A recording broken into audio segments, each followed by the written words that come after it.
प्रणाम। बिहार के रीति देखे वाला जितना भी हमारे दर्शक बानी लोग सब कोई के गोड़ छू के गोड़ लागता नहीं, तब कैसन बानी लोग रोगा लोगे।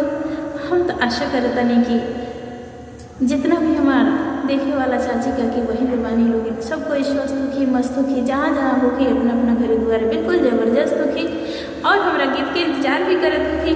और हम रोगा लोग के बीच में बड़ा ही मन मस्त करे वाला मजाकेदार सास बहू के नोक झोंक वाला प्यारा शोहर गीत लेकर के उपस्थित भर बनी। तो देखी लोग पहले के सास लोग कैसा रहत रहा और बहू लोग के नौका जमाना के बहू लोग के भी कारनामा कुछ अलगे रहा। तो बड़ा सुंदर गीत बटे, ध्यान से सुन हम लोग पूरा सुने जाए तबे गीत के आनंद मिली। तो बना रहे लास्ट तक में। पहिले